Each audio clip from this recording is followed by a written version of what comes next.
estudaremos a lição de número 6, aonde fala a seguinte temática: uma igreja não conivente com a mentira. Já foi lido pelo meu esposo o texto base, que é Atos capítulo 5, do 1 ao 11. Amém? Amém. E eu achei, quando eu estava estudando, quando eu vi esse texto, eu muito me alegrei, porque há algum tempo o Senhor vem ministrando isso ao meu coração, acerca de Satanás ter enchido o coração de muito crente. E quando eu vi essa temática, irmãos, eu vi sendo abordado, eu disse: Senhor, o Senhor sempre vai confirmar aquilo que Ele fala, porque lá em Números 23, 19, Ele diz: diria eu, e não faria, falaria e não confirmaria. E tudo que o Senhor, Ele fala com os seus servos, Ele usa outros para confirmar. E como eu disse, há algum tempo o Senhor tem ministrado isso ao meu coração, sobre o diabo está enchendo, sabe, irmãos, o coração de muitos crentes, porque o mundo jaz no maligno, que vai se tratar de crente. A introdução, ela diz assim: um casal aparentemente despretensioso, não tinha aparência que eram pretensiosos, achou que podia lucrar às custas da santidade da igreja. Ao combinarem um ardil para enganar os apóstolos, Ananias e Safira estavam, na verdade, eu achei isso muito forte, a serviço do diabo, o pai da mentira. Nesta lição aprenderemos que é possível um crente não vigilante estar a serviço do diabo, em vez de agir em favor do reino de Deus. Eu acho isso aqui muito profundo, irmãos. Um crente, aqui não está na Bíblia, Atos 5. Um crente, quando ele dá lugar para o diabo, é possível ele ser um agente de Satanás, um agente do diabo, irmãos. Ao invés de agir a favor do rei, age contra. E se a gente for para a palavra, a gente vai ver quais são as ações que esse crente que não vigia passa a ser o agente do diabo. Você vê nas obras. Porque, irmãos, eu sempre bato nessa tecla, porque está na Bíblia. Eu vejo muitos nessa última hora, e a gente tem visto isso já é de muito tempo, que sempre se justifica dizendo assim: não, mas Deus me conhece, não, mas Deus conhece o meu coração, não, mas Deus ele entende, não, mas Deus ele me entende. Irmãos, não há o que Deus não saiba e não há o que Deus não entenda. Ele é criador de tudo. O fato de Deus saber, o fato de Deus me entender, não quer dizer que Ele tolera e Ele aceita, Ele é crente. Ele sabe de tudo, Ele me conhece, Ele me entende, mas Ele não aprova e não aceita.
realmente, irmãos, é triste. Aí ele diz, foi exatamente isso que aconteceu com Ananias e Safira. Tentaram obter lucro negociando os valores do reino. Quantos? No século 21, incontáveis. Com os crentes não podiam usar de engano, porque Deus sonda os corações. Cabe, portanto, a nós nos afastarmos do pecado. Como é que se afasta do pecado? Temendo a Deus. Sabe qual é o problema? É que muitos não têm temor a Deus. O que é temor? Mais lá na frente. Parece que ele vai detalhar que temor trata-se de respeito, porque muitos têm temor como ter medo de Deus, e não é ter medo de Deus. O temor, irmãos, é reverência, é respeito. Infelizmente, muitos não têm temor, é por isso que não respeita Deus, não reverencia, não se submete, não obedece, porque não tem temor. Quem que diz Salomão? Com propriedade. É um homem que tem propriedade para falar. O que diz Salomão? O temor é o princípio da sabedoria. princípio é o que? O começo de tudo. É base. É o início, onde tudo começa a alicerce. E, infelizmente, irmãos, muitos continuam na desobediência. E por que continuam na desobediência e insistem em desobedecer? Quem não tem o Espírito Santo não tem temor. Quando o Espírito Santo não habita, não é Deus usar, eu já citei Mateus 7, porque Deus usou a boca de uma jumenta. Deus se revela para quem Ele quer.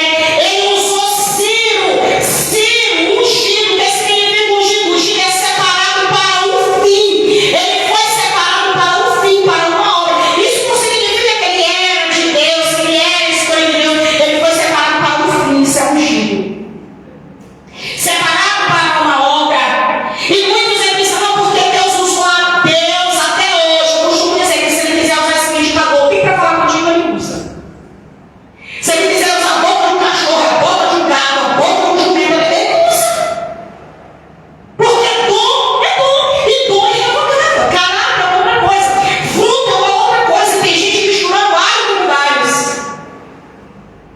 Misturando uma coisa com a outra, uma coisa que não tem nada a ver com a outra.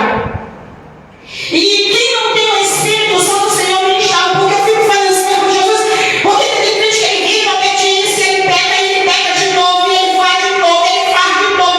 E é o mesmo erro, é a mesma coisa, é o mesmo erro, é a mesma coisa, não muda. Por que Deus? É Deus vem na palavra. É porque eu não tenho o meu Espírito. Não tenho o Espírito Santo. O Espírito Santo não habita, até usa, até move, mas não habita. Só é tempo e morada do Espírito Santo em quem ele habita. Onde é que está isso na Bíblia?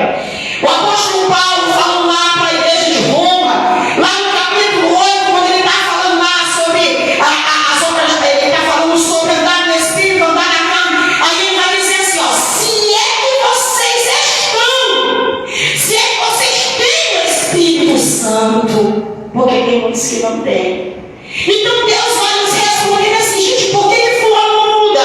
Por que fulano é pecando todo tempo? Por que fulano é todo tempo assim? Por que fulano não se submete? Por que fulano não se humilha? Por que fulano não muda? Por que é todo tempo assim? Porque o Espírito não habita.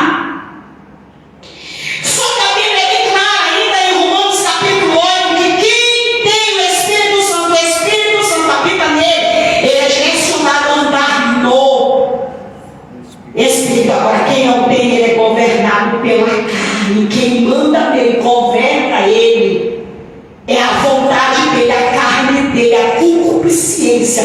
As vontades da carne dominam ele, porque ele não tem o Espírito Santo, então não tem como ele andar em Espírito. E quem anda? Quem é guiado pela carne, morte eterna. Quem é guiado pelo Espírito, Romanos 8, vida eterna. Aí lá no tópico 1, a epígrafe diz assim: o diabo, o pai da mentira, é da natureza satânica mentir. A Escritura afirma que Satanás induziu Ananias a mentir. Disse então Pedro: Ananias, irmãos, eu achei isso aqui muito tremendo. Tem uns pormenores que a gente, eu sempre com isso, que a gente prega e a gente prega de novo, depois quando a gente vai ler de novo, e tem umas coisas que saca assim, o Senhor vai ministrando, vai assim, quando tu tá meditando assim, vai trazendo umas coisas assim, escondidas, vamos dizer assim, não, já revela, mas diz assim que tu ainda não viu, ou não te atentou, ou o Espírito vem te revela. Aí ele diz, afirma que Satanás, a Escritura afirma que Satanás induziu Ananias a mentir. Disse então Pedro: Ananias, por que encheu Satanás o teu coração? Sabe o que ele está dizendo? Ananias, por que tu deixou? Ananias, por que tu deu lugar para o diabo encher teu coração? Eu nunca tinha tentado para isso. É uma pergunta, porque é uma pergunta. Ele poderia ter afirmado: Satanás encheu teu coração. Não foi, Ananias? Não, ele perguntou. Ele perguntou: por quê? Por qual motivo, Ananias, que Satanás, por que encheu Satanás o teu coração? Uma pergunta: por que tu deixou? Por que tu deu lugar? Por quê? Porque aqueles que se submetem a Deus, Tiago vai dizer isso, sujeitai-vos, pois, a Deus. Existiu o Tiago e ele fugirá de nós. Quando é que ele foge? Quando nós estamos no centro da vontade de Deus. Quando é que ele foge? Quando nós estamos em submissão a Deus. Quando é que ele não tem lugar? Quando nós estamos em obediência a Deus. Ele vai tentar ter um segundo antes da volta de Cristo, vai acabar também. Mas ele não vai achar lugar se o crente estiver no centro da vontade de Deus. Em vigilância, ele não entra.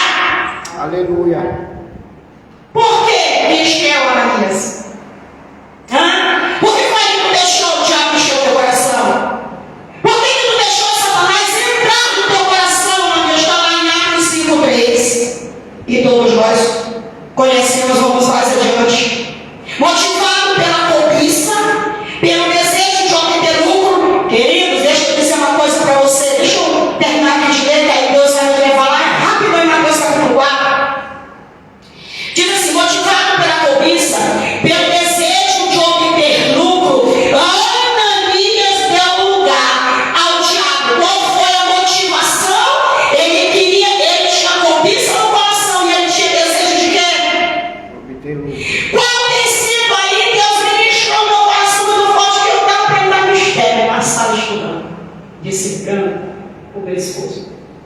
Esse estudo é muito forte. Chegou a ficar assim, sabe? Para respirar, chega desse Jesus, me cobre com teu sangue, porque é forte demais. Sabe, mas aí o Senhor começou a ministrar no meu coração que muitos, a motivação deles não é o céu, a motivação deles não é Deus, a motivação deles não é o Evangelho. São eles as motivações, menos ir para o céu. Tem muitas motivações, menos agradar a Deus. Tem muitas motivações, menos se submeter à vontade de Deus, se humilhar a Deus, se render de Deus, rasgar o coração diante de Deus para cumprir a sua vontade. As motivações são outras. O Senhor dizia: muitos dentro da minha casa tem N motivação, só não são motivados a me amar sobre todas as coisas, de toda a alma, de todo o coração, de todo o entendimento. Muitas são as motivações, e o século XXI, a televisão, a internet, tem nos mostrado muitos que as intenções não é céu, que a intenção não é glorificar o nome do Senhor, que a intenção não é se separar do mundo, que a intenção é ter lucro, que a intenção é cobiça, que a intenção é o poder, que a intenção é a fama. Mateus capítulo 24. Satanás está diante de Jesus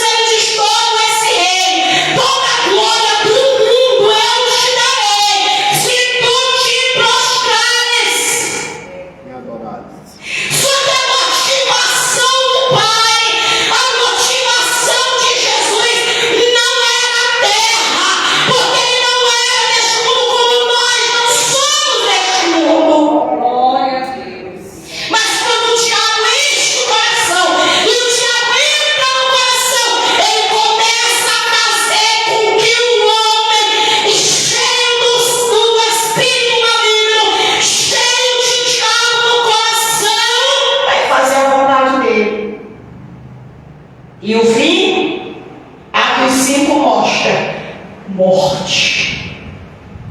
Morte.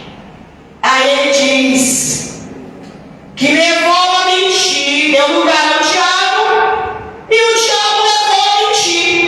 Jesus havia afirmado que o diabo é o pai da mentira, está lá em João 8,44, a gente conhece de cor. Satanás está por trás de toda mentira, e não é só mentira. Ele está por trás de toda mentira e todo engano.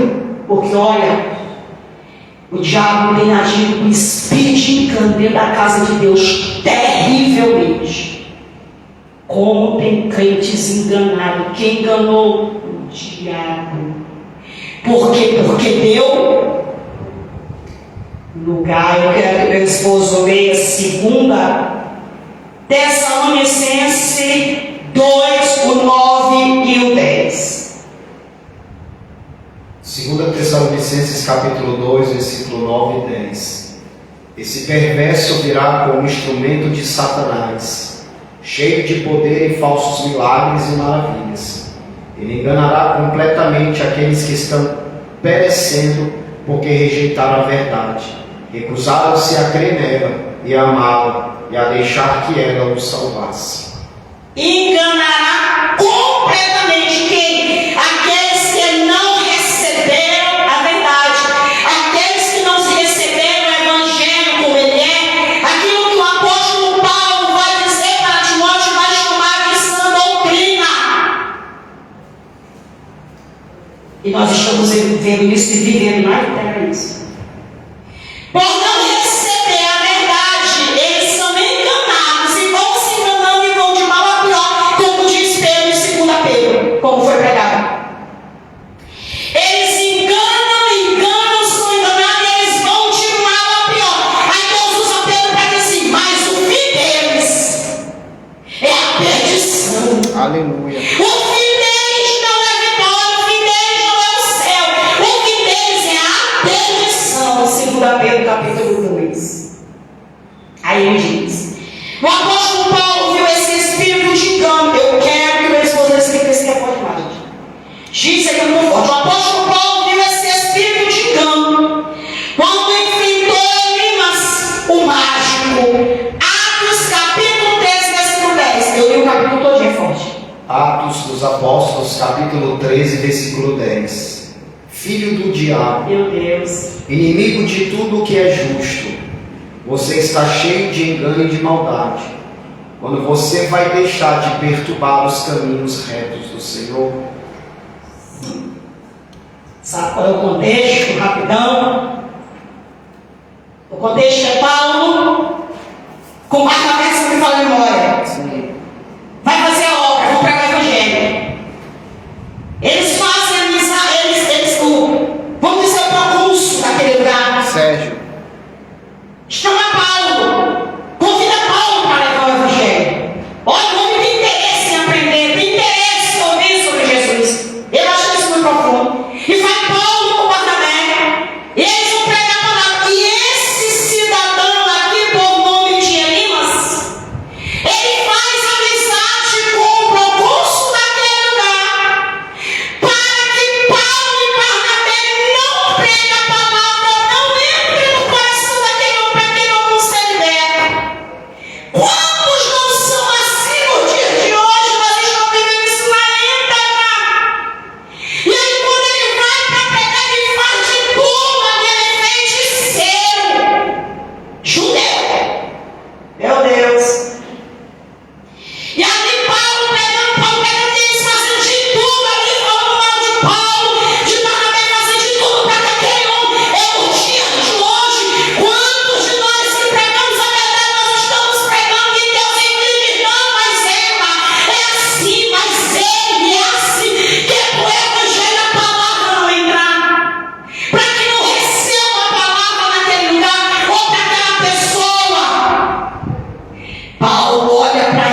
corações.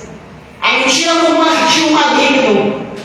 Satanás não obrigou e nem forçou Ananias a mentir, mas evidentemente plantou a semente do engano e da mentira em seu coração. Caim, deixa eu te dizer uma coisa, Caim. Quem disse isso para Caim? Foi o pastor de Caim?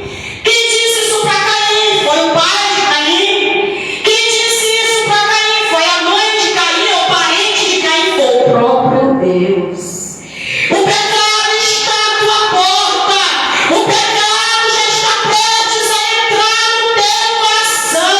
Mas cabe a ti, Caim, dominar. Caim não dominou. E a inveja foi tão grande porque Satanás entrou, que ele matou o seu irmão. E por que ele matou? Porque as obras do irmão eram justas e a dele não. A história se repete. Não, pastor. Não tenho visto daí ninguém puxar faca. Não precisa não. Para o outro, não precisa. Aquele que fala mal do seu irmão, sem motivo, ele é réu de juízo, diz eu. Ele é Não é Ele é homicida. homicida, ele é réu de juízo. Ele é homicida, ele é matador. Pois é. E aqui não está falando de pregar o que Deus manda, de confrontar, de exortar, é falar mal. Falar mal não é falar o que Deus mandou, o que Deus revelou e alertar até alguém, como fez o apóstolo Paulo e disse: deixa eu dizer uma coisa, Timóteo. Alexandre, fica de olho com ele, viu? Você queria falar não. Eu não alerta, fica de olho, Alexandre, presta atenção com Alexandre. Ele me causou muitos males. Esse homem causou muito prejuízo.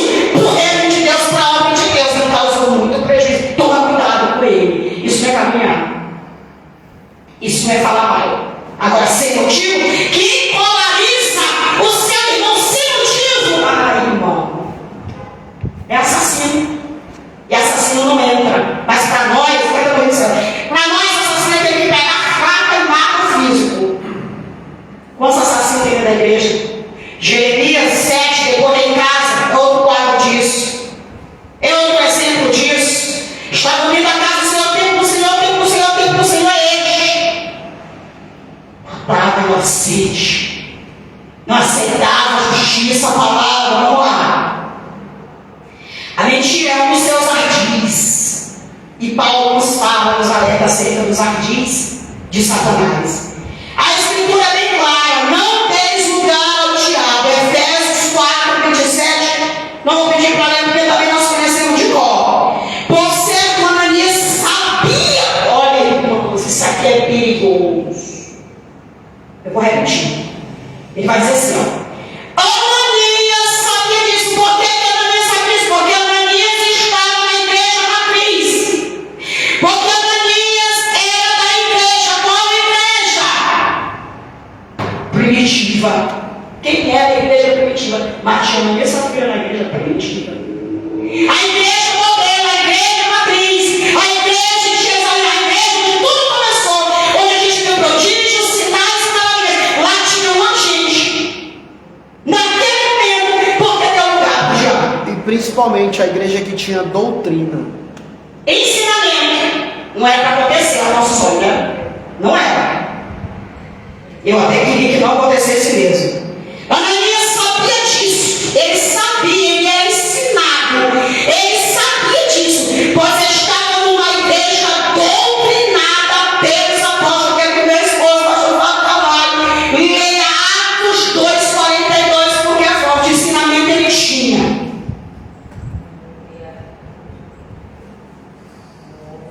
E todos continuavam firmes no ensino dos apóstolos, na comunhão, no partir do pão e nas orações. A questão, se é uma igreja que era doutrinada, a questão vai dizer aqui o comentarista, a questão, portanto, não estava em não saber fazer a coisa errada, mas em subestimar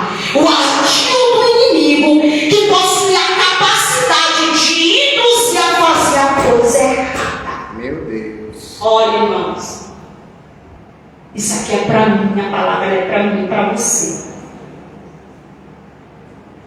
Deus sabe que quando prega, eu não jogo a palavra só pela primeira para mim, porque todas as vezes que você não está ouvindo, tu está entendendo dessa maneira, tu não está imune, cheio. Aqui muito é dado, muito será. Começa com quem eu tenho. Começa com quem eu escolhi, com quem eu chutei. Tiago vai dizer, bom seria que vocês não quisessem ser mestre, porque aquele que quer ser mestre, aquele que quer ensinar, ele vai ser colocado com mais duro rigor. Eita! Eu gosto da tradução que diz rigor, outro é juízo. E aí, com essa coisa de você saber e não fazer, você sabe qual é o nome disso? Você saber o que é certo e fazer errado, é o nome disso, é o quê? Rebelião. Rebeldia. Quem foi rebelde desde o início? Diabo. É uma das síndromes de Satanás. Rebeldia. Às vezes eu estou aconselhando irmãos. Não estou dizendo não, porque se a gente. Uma vez o irmão disse assim, pastor, eu acho que a senhora devia dar nome. Eu digo, não, dar nome não é ético, Deus não estava dando. Teve casos que Jesus não deu nome. Por que os fariseus sabiam que era com eles? Consciência. Jesus disse que eles eram cegos? O Senhor está chamando a gente de cego, por que eles sabem que era com eles? Consciência. Consciência que cada um deles. Não precisa dizer nome. E aí, irmão, nós estamos em um tempo que às vezes nós estamos aconselhando, às vezes aconselho irmãos. Eu digo, irmão é assim, irmã é assim, irmã é assim, sabe o que eu já ouvi? Eu sei. Como é que é? Eu sei. E por que continua fazendo? Deus me entende, Deus me conhece, Deus sabe tudo. Irmãos, olha o caminho que tu está indo, irmão, o caminho que tu está indo, irmão, o caminho. Eu sei, porque Deus já me alertou, porque Deus já falou comigo, porque Deus usou fulano, porque Deus usou Betânia, mas no mundo o nome disso é o quê? Rebeldia. Isso é perigoso! Isso é muito perigoso! Pedro, deixa eu te dizer uma coisa. O Senhor Jesus estava alertando Pedro. Pedro, Satanás pediu para se andar, foi com vocês tudinho. Foi com os dois. Sabe por que eu intercedi? Sabe por que eu fui orar? Tudinho, em outras palavras. Vamos trazer para o corpo dele, vai poder ver soberbo. Tu é prepotente, tu é autossuficiente. Eu estou te alertando, tu tem uma resposta na ponta da língua, Pedro.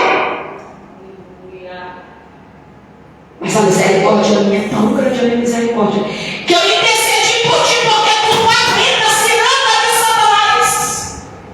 Ele pediu para pelejar contigo, tu não aguenta, tu ia desfalecer. E eu intercedi, tu entende isso, Pedro?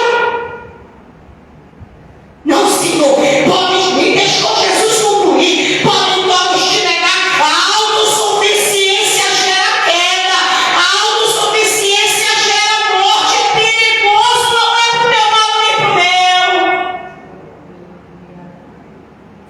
Mas o diabo foi lá e diz, ouve não. Porque já deu lugar, encheu. Não é assim não, ouve não é bem assim não. Ei, deixa eu te dizer, Eva, não foi isso que Deus disse, não, Eva. Não foi dessa maneira aí, não, Eva. Tá errado, deixa eu te dizer, ele não queria que você tivesse entendimento. Deixa eu dizer, não queria que os olhos de vocês sabem. Ei, deixa eu te dizer aqui, Eva. A história continua.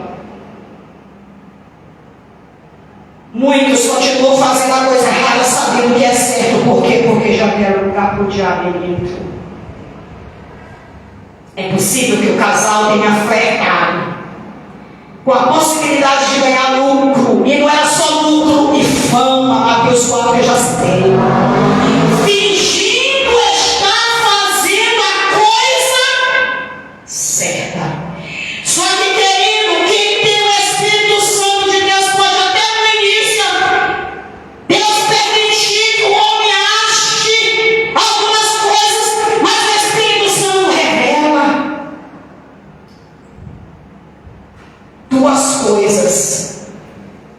que não são em si mesmas pecaminosas, mas quando buscadas com a intenção errada, se torna pecado. Paulo vai dizer, não sei se Paulo ou João, ele vai dizer que todo pecado é iniquidade. Não tem para onde correr, não existe pecadinho, pecadão. Quando você desobedece uma ordenança de qualquer que seja a autoridade que Deus constituiu na terra, e eu já trouxe aqui, meu esposo já pregou, eu já preguei uma terça-feira, que aqueles que não se submetem à autoridade, eles estão trazendo para si vitória, eles estão trazendo para si mesmo bênção, eles estão trazendo para si mesmo o quê? Ruminação. Eu acho tão tremendo que o texto diz assim, maldição. É ruminação, não é maldição que está escrita, é ruminação. É perigoso. É perigoso. É muito perigoso. Não deixe o diabo encher o teu coração, porque tu não deixa, Deus. Porque ele quer, é todo dia. Olha, irmãos, é todo dia. É que a gente vai lá no tempo da criança, olho por olho, dente por dente, a gente, entendeu? E se a gente não guarda o coração, e se a gente não vigia, ele toma lugar, ele toma conta do homem.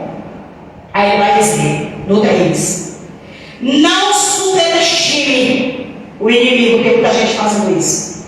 O apóstolo Paulo orienta os crentes a perdoarem e não guardarem nenhuma raiz de amargura. Eu quero que o meu esposo leia 2 Coríntios 2, do 10 a 11. 10 e 11.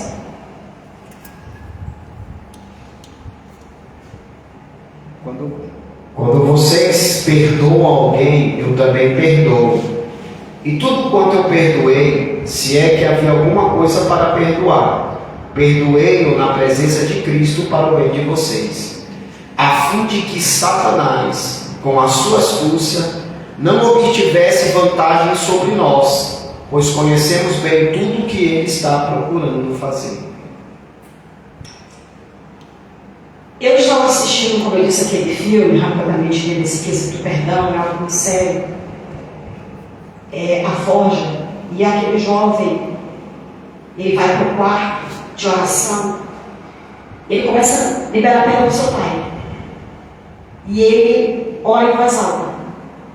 E eu acho que eu lembro, porque eu já vi esses testemunhos 2 vezes. Eu me recordo que, no começo da minha fé, não é que eu guardava, mas a que acolá tinha um arranhãozinho de alguém que muito me feriu. Eu lembro que Deus usou uma irmã em um culto de libertação que eu congregava. E disse assim, irmã, Deus manda dizer para a irmã liberar perdão, liberar a pessoa. Porque muitas bênçãos tuas estão retidas. Eu fiquei até assim, sabe? Vai a Deus. Estão retidas por conta disso. Aí eu fui para casa, meu Deus, essa não é Senhor mesmo, bênção retida. Mas eu estou em obediência a ti. Eu me examino, olha, eu vejo que eu estou me esforçando para fazer a tua vontade. Aí o Senhor disse, fui eu, o Espírito Santo. Quando eu cheguei em casa, na madrugada, lá, o Senhor disse que eu ia fazer da seguinte maneira, eu lembro como hoje. O Senhor disse que tu vai liberar com voz alta, eu me lembro como hoje. Tu vai dizer o nome de um por um em voz alta, Senhor, eu libero perdão, aí tu vai dizer o nome de cada um. Para que o diabo ouça que está saindo da tua boca, para que tu saia dessa prisão no reino espiritual. Assim eu fiz. Quando foi esse filme, jovem está lá. Senhor, meu Pai, libera perdão para o meu Pai. E ali Deus fez a obra, liberou perdão para o Pai. Quando foi no final, eu não vi ele pedir perdão pessoalmente para o Pai.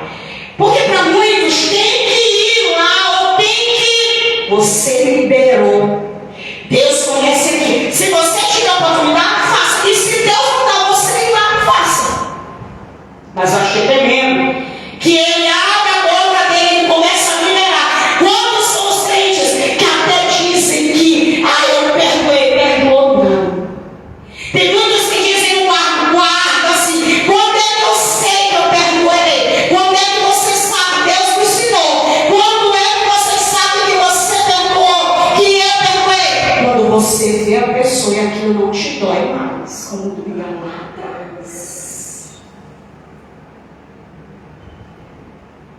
Vamos lá. Se por um lado não podemos superestimar o inimigo, visto ele ter sido derrotado na cruz, meu esposo vai ler Colossenses 2,15. Deste modo, ele venceu os governos e autoridades espirituais do mal e exibiu publicamente ao mundo inteiro o triunfo de Cristo na cruz, onde foram tirados todos os pecados de vocês. Exemplo de perdão que Deus deu é um exemplo para todos nós. Aí ele vai dizer: Paulo orienta os crentes a se revestirem de toda a armadura de Deus, para que possam ficar firmes contra a astúcia cilada, conhecendo de cor, do diabo. Mas eu quero que meu esposo leia Efésios 6,11. Vistam-se de toda a armadura de Deus, a fim de que possam permanecer a salvo das táticas e das artimanhas de Satanás. Irmãos, uma das armaduras de Deus para as astutas ciladas do inimigo caírem por terra é o escudo. Porque o soldado romano, se você estudar detalhadamente sobre a vestimenta do soldado romano, é tudo isso aqui que ele vai falar em Efésios 6. O soldado romano tinha o escudo, o capacete, a espada, a sandália, o cinturão. É o soldado romano que faz essa, né? No reino espiritual, nós também, quando é que nós somos revestidos? Quando nós estamos submetidos e no centro da vontade de Deus. Quando é que os dardos não acertam a mente? Porque que muitos crentes são bombardeados na mente? Uma hora Deus falou uma coisa, ele começa uma coisa porque foi Deus que falou. Daqui a pouco ele deixou e ele disse que não, Deus mandou ele para outro projeto. Aí daqui a pouco ele larga aquele projeto e ele vai para outro projeto. Deus não é Deus de confusão, ele confirma e te sustenta. Aleluia. Porque Deus é um Deus que diz na sua palavra que ele é firme e ele é constante. Porque tem crente que só vive oscilando. Porque dá lugar para o diabo, lembra de Pedro? Uma hora não, sim, eu estou contigo e não abro. Outra hora nega, outra hora está bem, outra hora. É crente assim que o diabo vai lá na mente. Por ó, porque não tem capacete. Aí os dardos vai certinho de água. Aí vai botando. Quem é os dardos? Pensamento faz assim. Não faz assim não. Não obedecem não. Não é pá, pá. O dia todinho. Tem crente que fica doido. Já está lá no mínimo deles. Porque não tem escudo. Vamos aqui para encerrar a seca aqui das vestimentas do soldado romano. Para que serve o escudo? Vai a seda, vai lá nos órgãos vitais. Cai. Por quê? Porque está escudado. Mas quem é que tem o escudo? Quem é que tem o escudo? Qual é o soldado de Cristo que tem escudo? Qual é? Está lá em Salmos, eu esqueci de anotar. Ele diz que o escudo é a palavra, mas a palavra só é escudo para todos aqueles que nele creem. E todos que nele creem, e todos aqueles que creem obedecem. Os dados caem. Cagou dela. Vai descalço pra rua. Anda descalço o dia todinho. Tem crente que não tem mais sandália do evangelho. Tem crente que não tem mais sandália do evangelho. Tem crente que não tem mais a espada do Espírito, que é a palavra. Não tem. Até cita, até prega, até verbaliza, mas no coração não tem. Porque só tem uma forma da palavra permanecer no nosso coração. É quando a gente guarda ela, coloca em prática, aí ela está no nosso coração. Crentes, muitos crentes não têm mais armadura. Não tem. Tem crente totalmente vulnerável. Uma seta pode matar ele. Olha, uma seta do inimigo mata. Uma seta do diabo não só enlouquece, mata. Vamos lá. A expressão grega, as duas ciladas, traduz um termo grego, metodeias, de onde procede nosso termo português, método. O diabo é meticuloso e trabalha metodicamente para enganar os cristãos. O que ele diz? Vigiemos. Vigiemos. Sabe qual é o problema? Não, pastora, mas eu oro demais. Não, quanto a isso, não, eu andei de joelho. Eu sou uma... vigiado, vigia quantos segundos? A ordem não é que você não ora, já foi muito mal interpretada por Deus. A ordem, porque Deus é Deus de ordem. A ordem não é oremos, orai. Qual é a ordem? É vigiar. Como estão os atalaias? Os atalaias ficavam aonde? Na torre de... Estava em vigilância, da guarda. Veio de onde veio mal. Tem crente que até ora, mas ele não vigia. Tem aqueles que até vigiam, mas não ora. É o 2.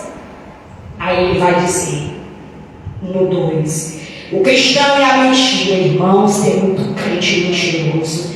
Mas lá em Apocalipse, meu esposo vai ler. Depois lá em Apocalipse vai dizer que vai ficar de fora e que vai para o inferno, está escrito. Os que mentem, porque não tem só os que mentem, tem os que amam a mentira. Tem os que mentem, tem os que amam a mentira. Vai para o inferno. Aí ele diz: mentir, eu grifei, né? Porque é isso mesmo, tudo é uma escolha. Mentir é uma escolha. Pecar é uma escolha. Desobedecer é uma escolha. Tudo é escolha. Aí ele diz: mentir é uma escolha. Um fato fica evidente em Atos 5, do 1 ao 11. Tanto Ananias quanto sua mulher Safira agiram livremente. Ninguém forçou a Safira concordar com o marido. Ninguém forçou a Safira dizer: tu tem que mentir junto com teu marido, porque é teu marido, você tem que fazer tudo junto, inclusive mentir. E aí vai junto para o inferno. Aí ele diz: na questão envolvendo a venda de uma propriedade, que está lá em Atos, meu esposo vai ler 5, 1 e 2.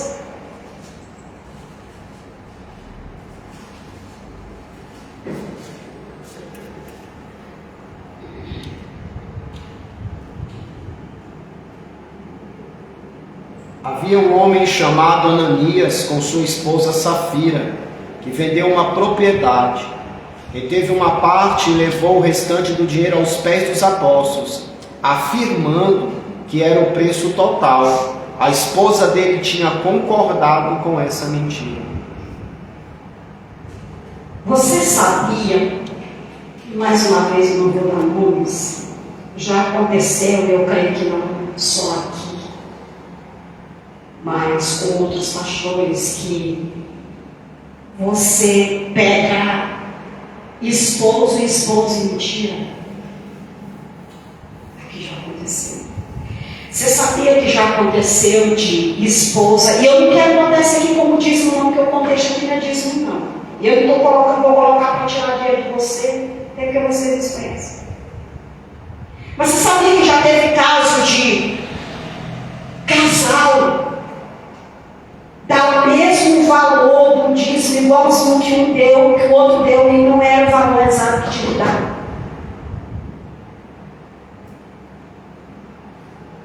E você pegar na mentira. Cuidado. Você está tendo uma reunião com base nesse texto, vocês se não lembram? Eu disse numa reunião com base nesse texto da seguinte maneira, irmãos: não concorde e nem defenda seu marido, quem quer que seja, mais um caso aqui eu mandava falar de casal.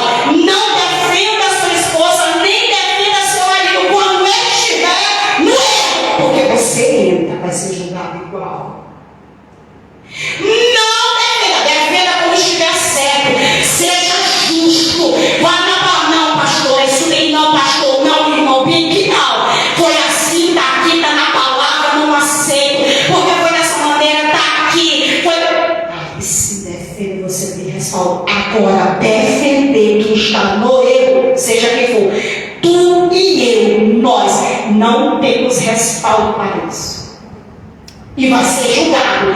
Porque aqui pense não, eu ouvi de alguém ontem e não gostou do que eu falei. Alguém disse não, mas pode estar errado. Mas é minha irmã, mas pode estar errado. Bem, você está errada. Uma coisa é você amar incondicionalmente. Deus nos ama incondicionalmente. Ele não impõe, não coloca condições para nos amar. Mas ele não concorda, não aceita, ele não é complacente com o meu pecado e com o teu. Não gostou. Verdade. Não gostou. Você nem está errada. Você não tem que defender filho, marido, quem quer que seja que está no erro. Deus vai cobrar de você. Não exponha. Eu disse na reunião, não exponha. Eu fui bem claro que Deus mandou até essa lei. Não exponha, não ridicularize, não envergonhe, mas não defenda. Porque só você não ajudou. Não tenho base bíblica para defender. Nem a minha mãe, se estiver errada. Honra não é defender erro. Honra não é concordar. Quem foi que disse que honra é concordar com tudo que o homem faz? Não, honra não. Nós precisamos estudar e aprender e pedir para Deus um conceito à luz da Bíblia do que é honra, do que é respeitar. Não é ser conivente, nós vamos ver isso aqui, que é ser conivente.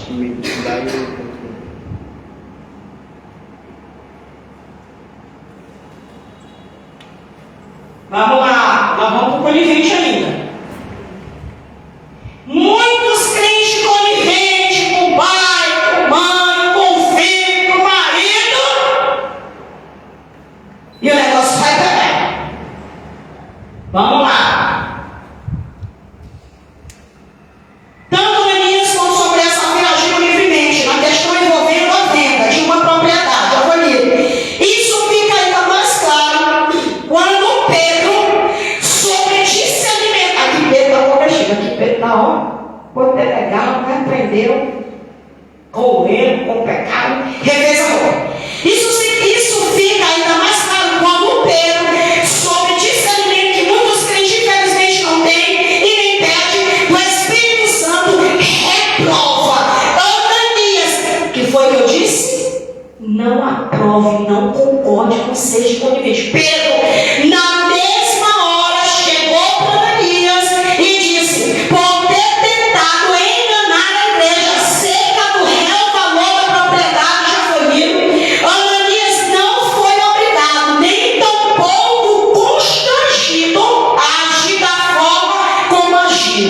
Tanto ele como sua esposa, que foi conivente, sabe o que significa conivente? Concordar. Segundo disse o Mário, vamos lá? Conivente. Que ou quem, sabendo de algo negativo a ser praticado por outra pessoa, não faz nada para impedi-lo, embora pudesse fazê-lo. É complacente, transigente, que ou quem é cúmplice. Aí Deus me disse: ele acabe e já vai dar. Fiz. Só junto. Ele foi conivente. Não, pastora.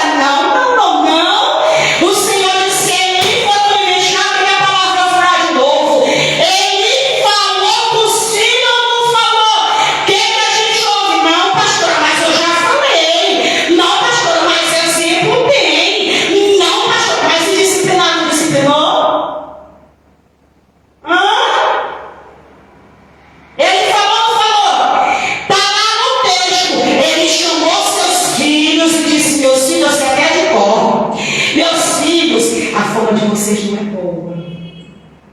O que eu tenho escutado de vocês, meus filhos, não é boa. Olha, vocês estão fazendo, ele tinha consciência, vocês estão fazendo o povo de Israel tropeçar. Meus filhos, parem com isso. Será que os filhos de Eli, vamos lá rapidamente continuar, será que os filhos de Eli estão jumentos? Será que os filhos de Eli não tinham exemplo? Porque a Bíblia não diz que Eli era um exemplo. A Bíblia não diz que ele era adúltero. A Bíblia não diz que ele era prostituto. A Bíblia não diz que ele era mentiroso. Eu acredito que Ofni e Finéias, eles tinham exemplo. Pastor, eu não posso fazer nada porque não serve. Tá bom. Mas a própria Bíblia diz que Eli amou mais os filhos Vou chegar lá. do que a Deus. Vou chegar lá. E foi o que eu disse para o irmão conversando. E aí, será que eu tinha que uma pergunta para mim e para você? Porque a Bíblia não fala do caráter moral duvidoso de Eli. A Bíblia só diz que ele foi omisso, mas não diz mais nada disso. Ele tinha uma certa coisa, ele foi conivente. Eli não deu um mau exemplo como sacerdote, mas o coração de Eli não estava em Deus. Mas eu digo assim, dentro de casa, ele é uma pergunta que fica para nós. Será que ele não tinha exemplo? Porque o texto só vai dizer que ele foi omisso e Deus o tirou do cargo e Deus o tirou da posição. Por quê?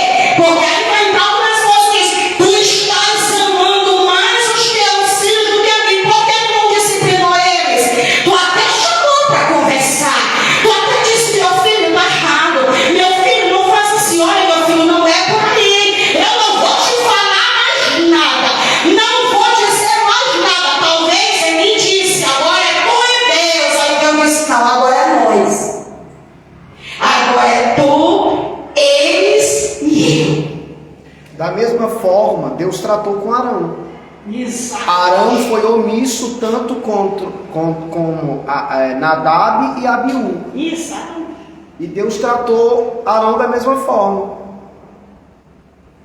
Deus matou Arão. Disse para ele tirar a escola, que eu acho tremendo. Sim.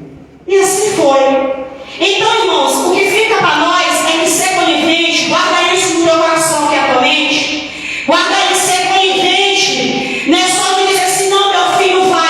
Quando isso aqui vai para pastor, isso aqui vai para mãe, isso aqui vai para pai, isso aqui vai para liderança no geral, isso aqui não está destinado só para pai e mãe, isso aqui é no geral. Então, porque ele não disciplinou, por quê? Porque ele era autoridade duas vezes. Ele era pai e ele era sacerdote. E os filhos também eram sacerdotes. Aí vai para mim e para ti. Tu é obreiro, tu é obreira. E os teus filhos, como é que está a tua casa? Mas isso aí fica com outra pregação. Vamos lá. Então não seja conivente. Não seja conivente. Porque ele foi com os filhos, Acabe de Jezabel. Quando deixa que é casal, Acabe de Jezabel, fazendo tudo, ó. Ela vai fazer até muito mais, e ele tudo concordava. Tudo que ela fazia, ele concordava. Tudo que ela fazia, ele concordava. Tudo que ela fazia, e mais, ele não só concordava, como ele matou Nabote quando era quinha. Ela, na verdade, mandou matar Nabote, que era o desejo dela, só porque contrariou o coraçãozinho do marido dela. Que tu tá triste assim, meu filho? Ai, porque Nabote não quis me dar a vida, não quis me vender, não pode vender, não sabe, mas eu fiquei normal. Ai, porque eu sou aquele crente que eu tenho que bater o pé em tudo que eu quero, tem que ter, porque senão não te preocupa não. A terra é tua. Matou Nabote. Quem entrou no coração deles? Satanás, né? Porque é isso que acontece. Vamos lá. Ananias não foi obrigado, já fomos. Tanto ele como a esposa foi conivente, todos os dois. Aí depois você tem em casa Romanos 1. Viu? Os que concordam, os que são coniventes, os que não dizem nada, os que não protestam. Viu? Porque antigamente os crentes chamavam de protestantes. Os que não protestam, os que falam nada, ficam calados.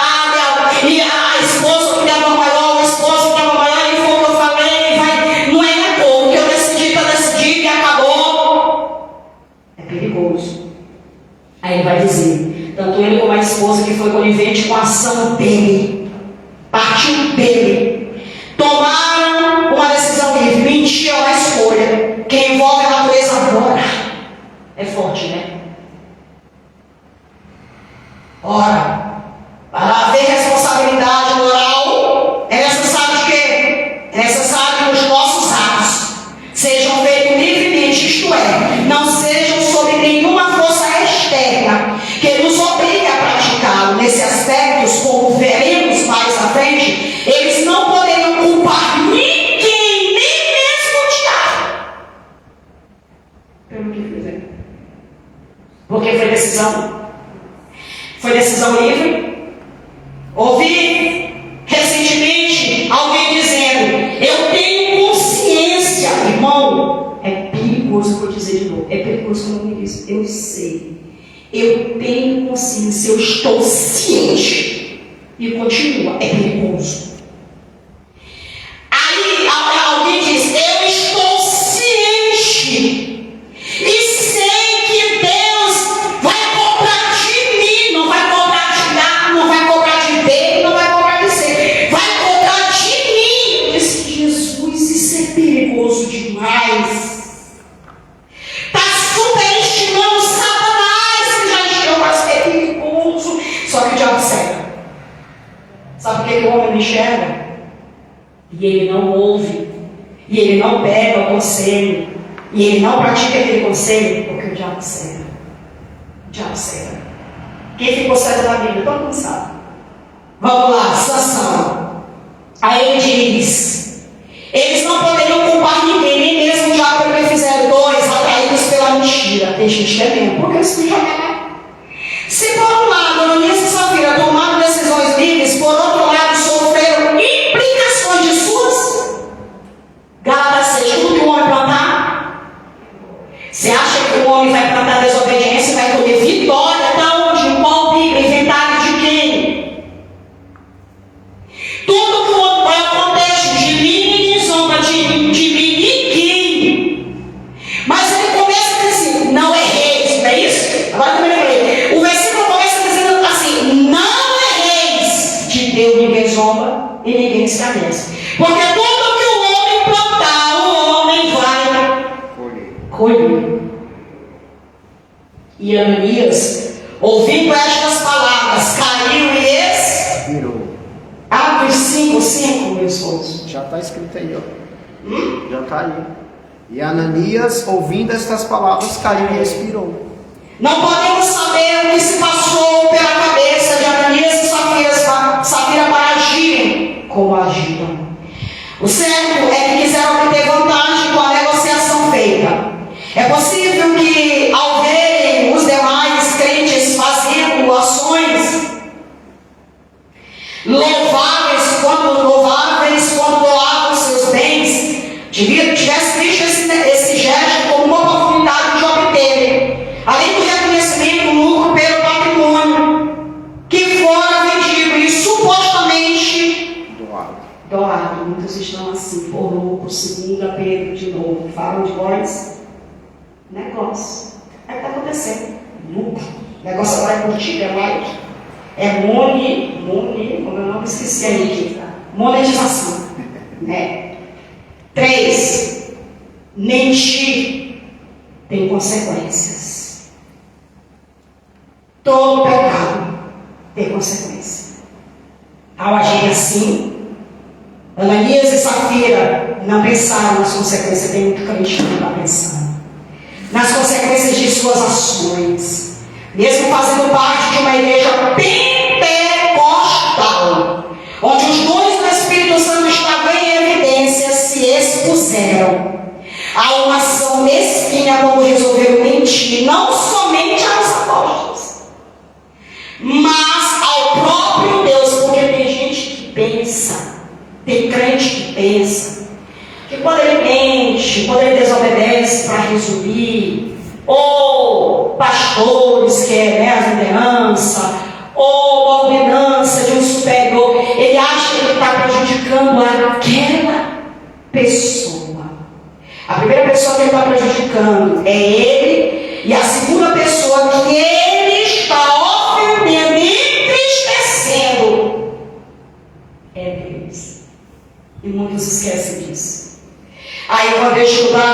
me fez lembrar de Paulo. Paulo, quando foi perseguir o povo, e aí ele se levantando, matando o crente com carta na mão e arrastava a crente. E quando o Senhor teve um encontro com Paulo, o Senhor disse: Saulo, Saulo, porque tu me persegues. Tem muita gente achando que está perseguindo e que está se levantando. Apenas como servo, apenas como líder, apenas com alguém que Deus levantou. É com o próprio Deus que é o dono da obra dos servos. Nós vamos lá. Contudo, o preço pago por essas ações foi muito caro. Custou-lhe suas próprias vidas. Um dia eu disse para minha irmã, ela fez algo, e eu disse: irmã, é perigoso, isso pode custar. Eu disse para ela: Luciana de Vinéia, isso pode, o assunto em questão, eu disse para ela: isso é perigoso, isso pode custar até a própria vida. Eu acho que foi menos de um ano ela partiu. Mas eu disse para ela: isso custa até, isso pode custar, isso custa até a própria vida do crente. E ela disse no banheiro, depois justificando. Eu disse: pois é, mas Deus usou minha boca. Partiu, está na terra. Porque tem crente que acha que pode fazer como Jerônimo, faz e faz de novo, e volta a fazer, e faz de novo, e faz de novo, Deus é comigo. E faz de novo, e faz de novo, porque Deus me ama, e faz de novo, e volta a fazer, e faz de novo, até que chegue uma hora. Como Sansão. O Espírito se retira, Satanás está de conta. E o juízo entra. Aí ele diz: antes de se praticar qualquer ação de natureza pecaminosa, é necessário. O que é necessário? É indispensável. O que é necessário é indispensável. Pensar nas consequências que isso produzirá. Só que tem crente igualzinho a Rebeca. Quando eu estudava, Deus vai trazendo todinho, impressionante. Mas tem crente igualzinho a Rebeca, né? Rebeca, não, meu filho, te preocupa não, vai lá e faz o teu andando. Pode deixar que as consequências eu pago. Pode deixar comigo, porque o que vier, pode deixar que tua mãe aqui faz o que eu estou te mandando. Tem crente assim. Faz, deixa comigo, eu estou no comando, eu estou no controle. O que vier, vem para mim, quando vem para mim eu resolvo. Era a cara de Jezabel. Eu resolvo, pode deixar. Perigoso. Bíblia, viu, irmão? Não lembra da Bíblia. Aí ele vai dizer, isso aqui vai me lembrar também, Deus me lembrou de quando meu esposo falou algo, né? Ele diz assim: qualquer ação, natureza, pecaminosa, necessária, pensar nas consequências que isso produzirá. Quantos crentes, muitos deles experientes, meu esposo falou isso recentemente, quantos crentes, muitos deles experientes, hoje lamentam por não terem levado em conta as consequências de suas ações. O que ele vai dizer de novo? Vigilância. Meu esposo disse: olha, na Bíblia teve tantos experientes, fulano é experiente, Beltrano é experiente, homens que eram experiência em queda, homens que eram experientes e colheram, até morreram, porque não receberam um conselho que veio de quem aparentemente era da boca do homem, mas era Deus falando. Era experiência. Porque tem gente que pensa: tenho 50 anos de Bíblia. Não, eu nasci na igreja, eu me lembrei de alguns pastores alguns. Você pode ter nascido na igreja. Serve fé. Porque não é nascer na igreja, é nascer de novo.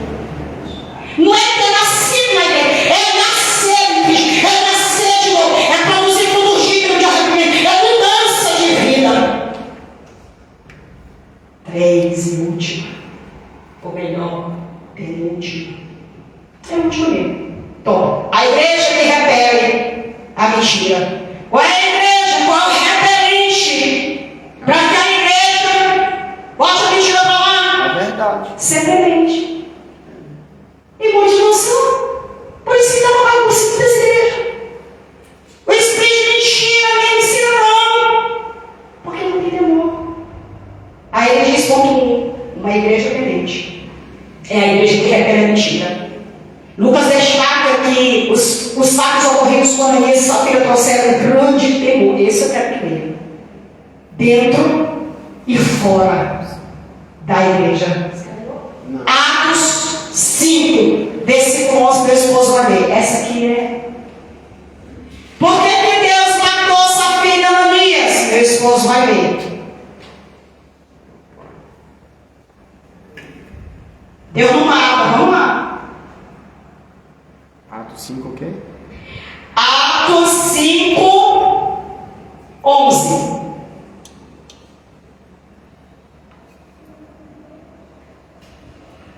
Um profundo temor se apoderou de toda a igreja e de todos os outros que souberam o que tinha acontecido. A Bíblia diz, em outras versões, que Deus matou Safira e Ananias para que causasse temor na igreja. Ele matou Safira e Ananias para que causasse temor e respeito aos demais da igreja de fora. Segunda Pedro, ainda, capítulo 2, o Senhor vai dizer que destruiu Sodoma e Gomorra. Para quê? Para servir de exemplo para todos aqueles que vivessem a mesma maneira e tivessem o mesmo comportamento e estilo de vida de Sodoma e Gomorra. O que a gente está vendo hoje? Ele destruiu Sodoma e Gomorra para servir de exemplo. Vocês viram por que eu matei? Vocês viram o que eles fizeram? Pô, não façam vocês o mesmo, não. Foi para exemplo. Cadê o povo seguindo? Cadê o povo, essa geração seguindo? Vai ser prestado conta com Deus, matou, não foi em vão. Lá em Ezequiel, se não me engano, capítulo 14, quando Deus usa aquele só da livrar, que não ia levar nem os filhos daqueles homens justos, nem os filhos, parece que é 14, ele não ia livrar nem os filhos, mas somente eles. Quando termina o capítulo, ele vai dizer que ele matou criança, que ele matou jovem, que ele matou mãe, que ele matou pai, que ele matou idoso. Quando termina o capítulo, eu acho muito profundo. Quando ele termina o capítulo, alguém vai questionando que Deus é esse que mata, que Deus é esse que fere, que Deus é esse. Porque tem um monte de gente questionando aí por que Deus permitiu isso, por que Deus permitiu aquilo. Desobediência, e principalmente desobediência de uma nação e coletivo. Quando chega no final do capítulo, ele vai dizer, ele vai, não precisa explicar, ele vai dizer, sabe por que eu fiz isso daí? Sabe por que eu matei esse povo todo em rebeldia? Tá lá, foi por isso, ele vai dizer, foi por isso que eu fiz isso, por causa do pecado de vocês. Porque vocês não quiseram obedecer, foi por isso que eu matei. Deus não faz isso. E sempre que Deus age com juízo, irmão, dessa é a minha cova. Alguém que não está conforme, que não está ensinando para Deus, é para o propósito. É para que haja temor, porque tem muita gente achando que Deus não faz. Mas vamos lá. A palavra temor traduz o termo grego. Não sei se é Phobos ou. Eu acho que é Phobos, né? Que também aparece no versículo 5 deste capítulo. Muitas vezes essa palavra é traduzida com o sentido de medo. Mateus 28, 4. Valeu?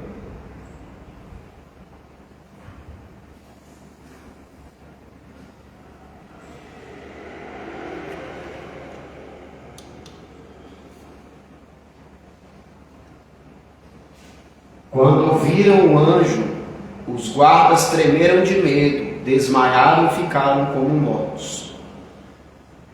Eles ficaram com? Mortos. Não vamos fazer me matou não, cair fora, porque Deus é terrível. É terrível. Meu Deus do céu, vamos cair fora. Lucas 21, 26.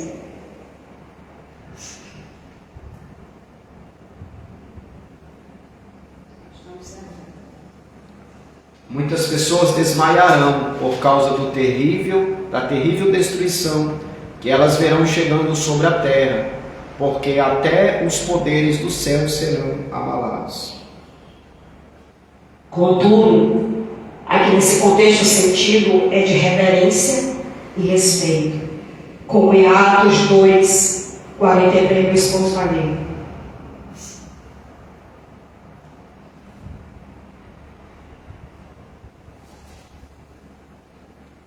Em todos eles havia um profundo respeito, e os apóstolos faziam muitas maravilhas e sinais. Em cada alma havia Temor. E em cada alma havia temor, que tinha? Prodígios E maravilhas. Ai, alguém questiona, cadê os milagres? Não. Aí Deus fala, mas eu não quero saber, cadê o temor?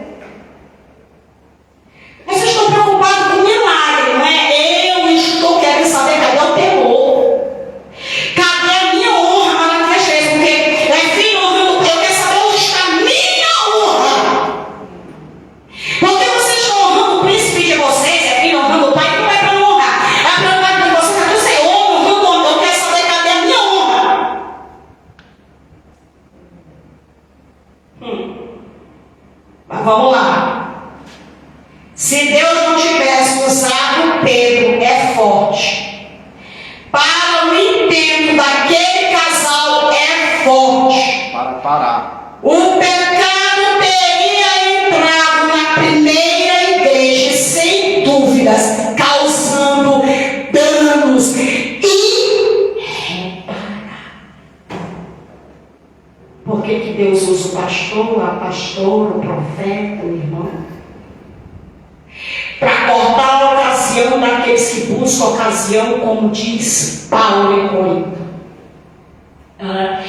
Eu louvo a Deus, porque no início, como já aconteceu com a gente, com alguns, no início até a gente, daqui fora daqui, a gente até achava, meu Deus, é diamante, é pérola preciosa, Deus dizendo, é latão. Bijuteria. Mas a gente, não, mas meu Deus, como prega, como canta, como fala, como faz. Meu Deus, se Deus é ladrão. Aí quando Deus revela, aí o Senhor diz, é para extirpar o pecado, porque senão causa danos irreparáveis. Esse julgamento de Deus, além do fato de punir o pecado do casal. Gente, mas eles não só pecaram, por que Deus não deu uma nova chance? Eu vou ler de novo. Além do fato de punir o pecado do casal, o que Deus fez? Qual foi a punição? Matá-los. Serviu para mostrar quão séria é a igreja de Deus e não estão levando na brincadeira.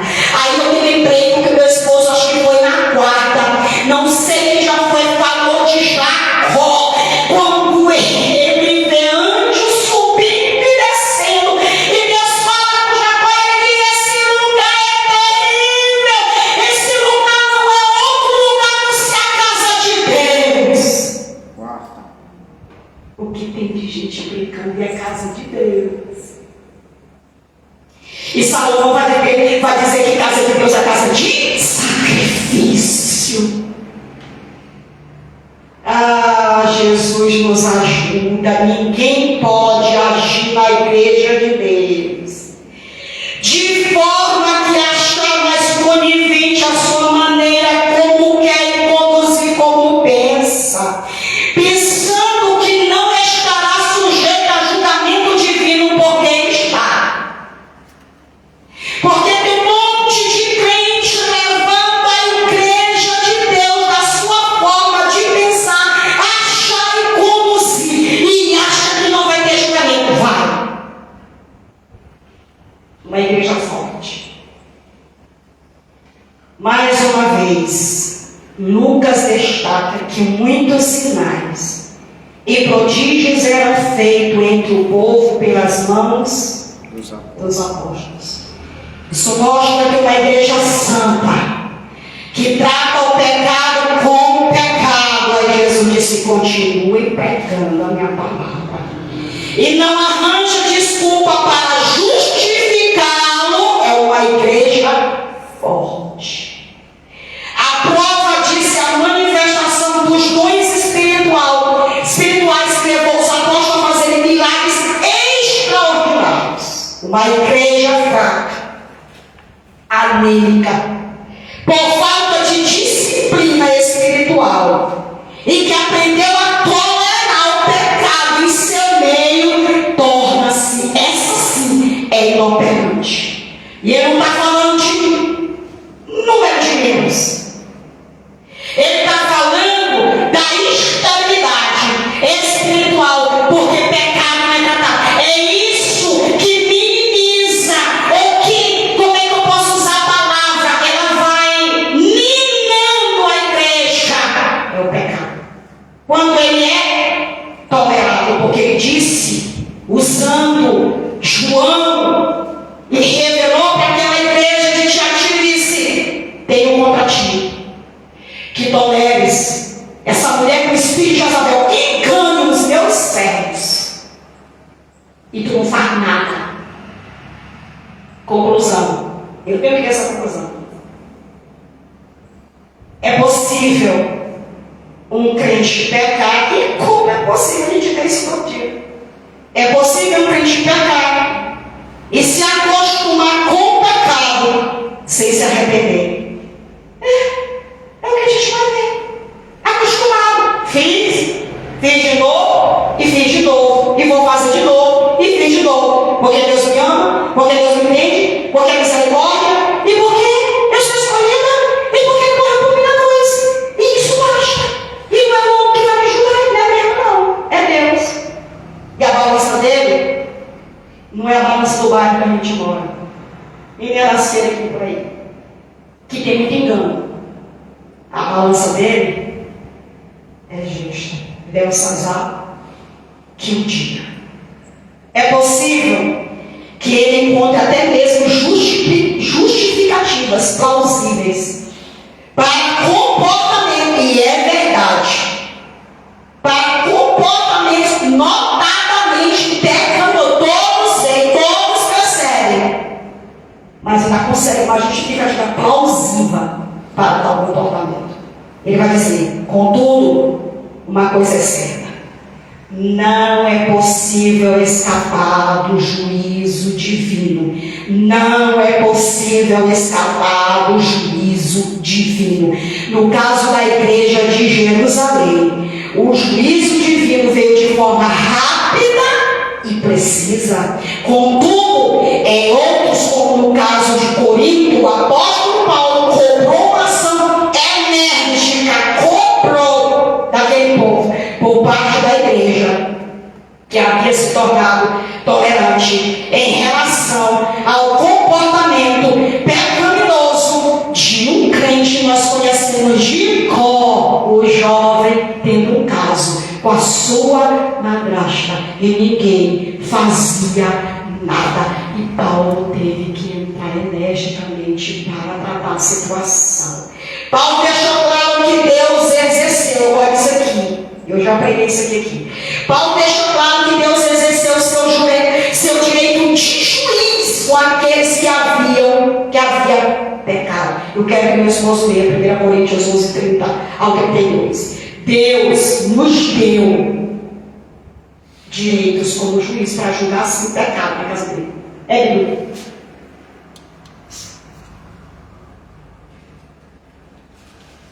É por isso que muitos de vocês estão fracos e doentes, e alguns até já morreram. Entretanto, se examinássemos cuidadosamente a nós mesmos, não precisaríamos ser julgados e punidos. Contudo, quando somos julgados e castigados pelo Senhor, é para não sermos condenados com o resto do mundo. Por que nós somos julgados? Por que nós somos confrontados? Por que nós somos exortados? Por que nós somos chamados a atenção? Porque muitas vezes é necessário ser disciplinado para não ser julgado como o mundo. Por que o Senhor ou o próprio pastor da igreja, no quesito pecado, julga? Porque se nós julgarmos, nós vemos como muitos dentro da casa de Deus se julgam a si mesmo, continua de não tem nada a ver, reunião, isso aí é. Aí ele diz, ele deixa um alerta que fica de conselho para mim, para você, eu grifei, fica o alerta. Ninguém é capaz de enganar Deus. Não deu tempo, mas você vê em casa. Quando Satanás encheu o coração de Judas, e quando Satanás encheu o coração de Davi para enumerar o povo, viu? Então nós temos assim, de falar e encher o coração, 3 exemplos, direcionável, enfaticamente. 3, Judas, ou melhor, Judas, Safira, Ananias e Davi. Joabe já disse assim, não faz isso não, como Deus me encheu meu coração estudando. Quantos dentro da casa de Deus o pastor está dizendo, irmão, não vai por aí não fale dessa maneira, não, porque eu já tenho 50 anos de Bíblia, não, porque eu já tenho 70 anos de crente, não, porque eu sou experiente, não, porque eu me conheço. Minha irmã, olha, ele disse, Joabe deu um conselho e disse assim, Davi, não faz isso não. 2 Crônicas 21, primeiro, bem em casa, faz isso não faz dessa maneira não, isso vai te custar. O texto vai dizer assim, e a palavra do rei prevaleceu. Eu estou mandando, você vai fazer como eu estou mandando. quase custou a vida de Davi, porque é o meu. Quem encheu o coração